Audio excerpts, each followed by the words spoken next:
अंबेडकर ज्योति, अंबेडकर ज्योति, अंबेडकर ज्योति।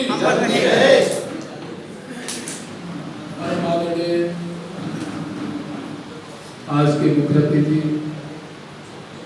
हमारे प्रदेश कांग्रेस कमेटी के प्रधान उदय भान जी, हमारे सबसे सीनियर समाज के अग्रणी और बाबा साहब की तरह जिन्होंने बचपन से लेके आज तक का जो समय देखा है वो बाबा साहब की हिस्ट्री से कम नहीं है। आदरणीय के.एस. मौर्य जी, मेरे दोनों प्रधान राज कपूर जी, सुरेश मोर्ता जी, जो उदय भान जी के साथ आए, ओम प्रकाश जी चेची एडवोकेट, और मेरे परम श्रद्धेय सभी बुजुर्गों, नौजवान साथी, आज वास्तव में एक ऐसा समय है कि मुझे टेलीफोन आया कि प्रधान जी आ रहे हैं और इतनी खुशी हुई। मैंने प्रधान जी से पूछा, मैंने तो सिर्फ भवन देखा है, ये कैसा आप लोग काम कर रहे हैं। भाई काम की बात तो ये है कि ये जो भवन खड़ा है,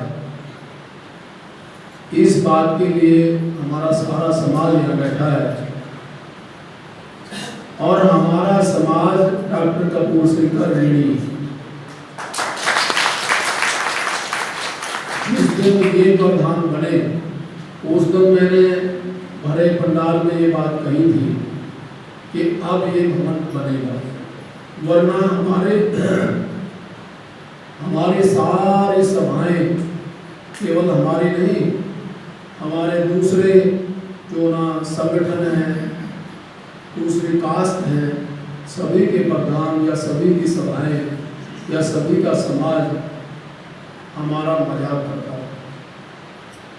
और अगर उसको अमली जामा पहनाया और हम यहाँ तक इस प्रांगण में खड़े होकर बोलने लायक बने, तो हम वास्तव में डॉक्टर कपूर सिंह के आभारी हैं।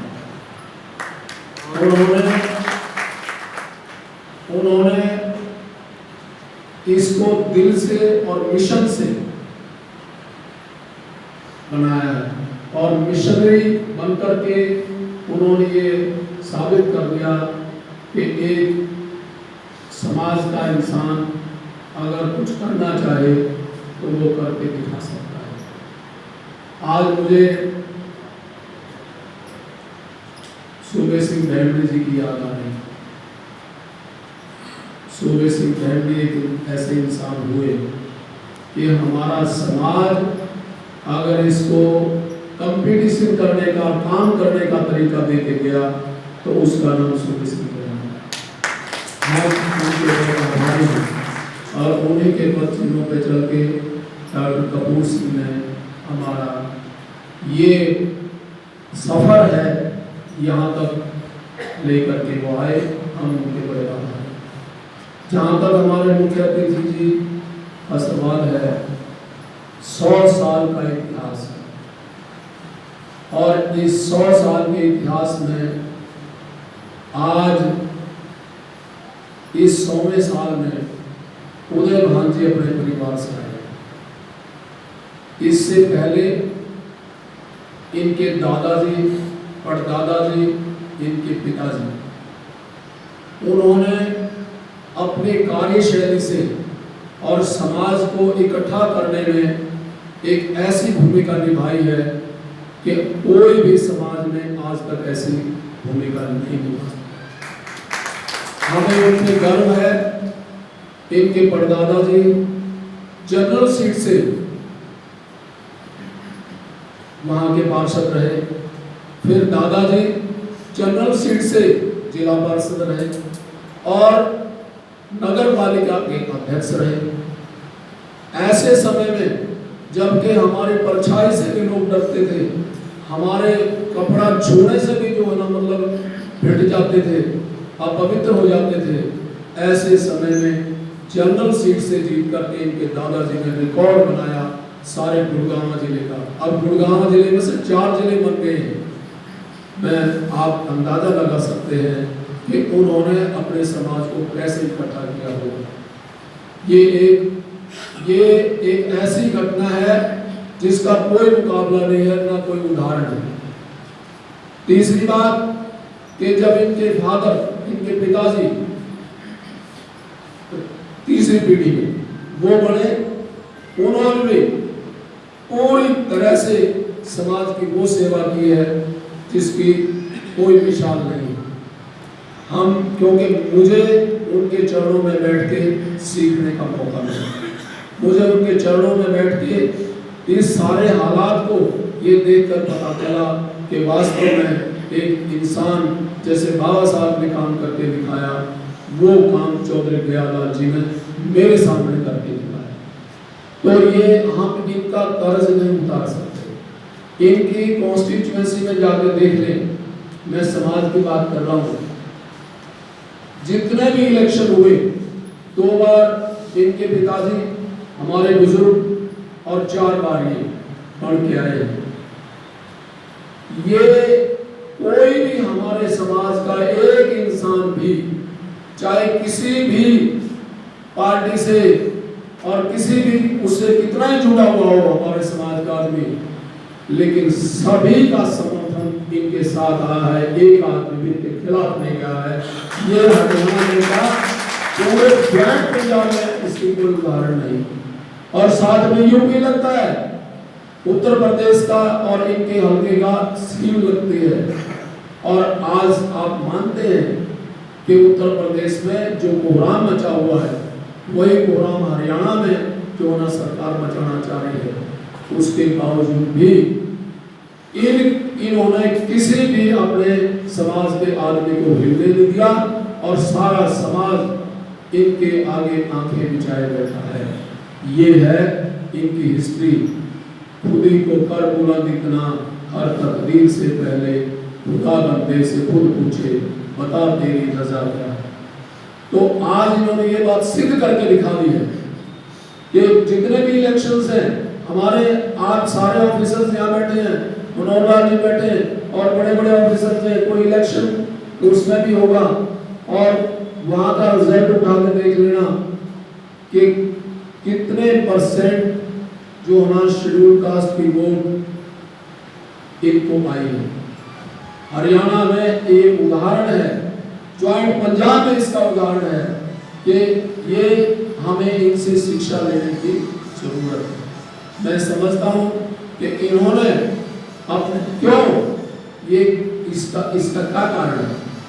इसका कारण ये है कि जब आप इनके घर जाओगे ना, वहां जाकर के आप निचोड़ निकाल दोगे, रिजल्ट जो है ना मुट्ठी में लेके आओगे आप। सवेरे जब 5 बजे सवेरे उठते हैं और 6 बजे इनके बाथरूम तक आदमी चला जाता है और बाथरूम में जाके कहता मेरा फोन करो।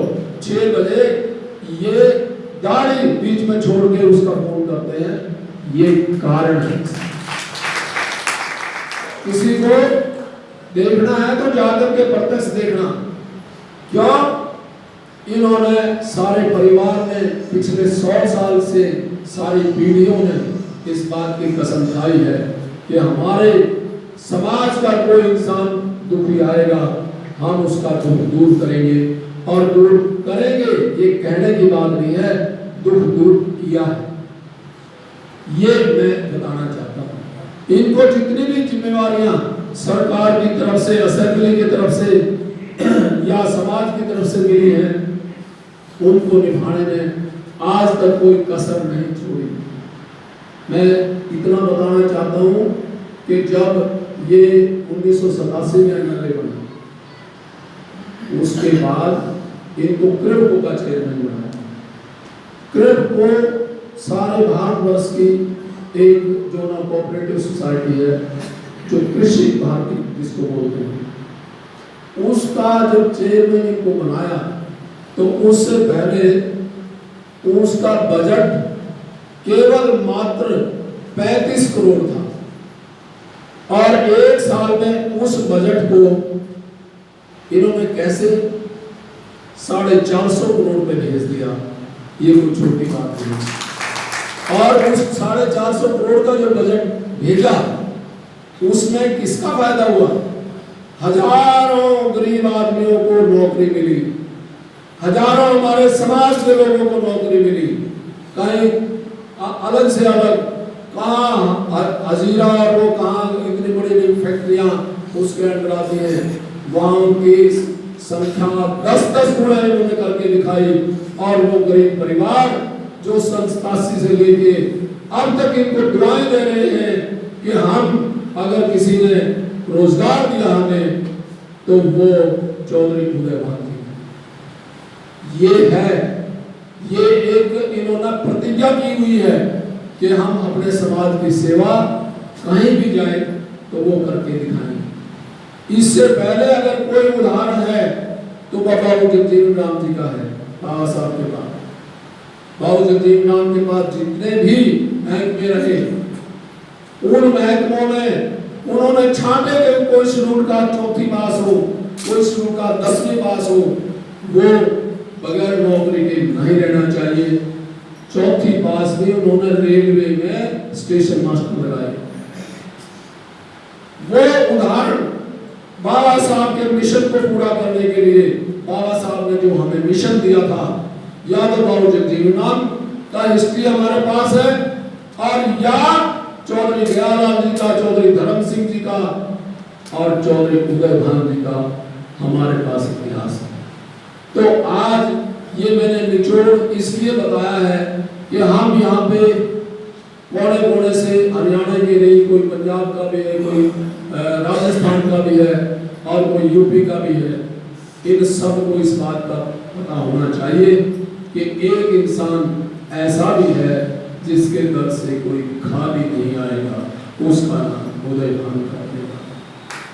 तो मैं ज़्यादा कुछ नहीं कहते हुए मैं इतना ही निवेदन करूँगा, आज हमारे अहोभाग्य है कि वो एक ऐसी पार्टी के प्रदेश अध्यक्ष हैं जो पार्टी वास्तव में गरीब इंसान से जुड़ी हुई। आज कल मैंने बोलते हुए कहा था आपको, बहुत कुछ बात कही थी, वही बात मैं आज दोहरा रहा हूं कि अगर उदय भान जैसे इंसान को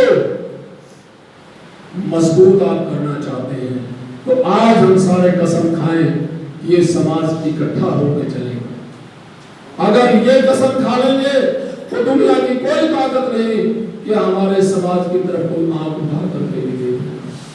आज एकता की जरूरत है और वो एकता, उस एकता का वास्तव में सही इस्तेमाल कोई कर सकता है तो वो उदय भान जी से शख्सियत कर सकती है। मैं इतना निवेदन करते हुए आपके चरणों में इतना ही निवेदन करूँगा। हमारी बहन भी यहाँ बैठी है, इनके चरणों में भी बेनती करूँगा कि आज हम प्रण लें इस बात का कि इकट्ठे होकर के हम इनके निर्देशन में, इनके आदेश का पालन करें और इस समाज को जो बड़ी बड़ी ताकतें इसको मिटाना चाहती है,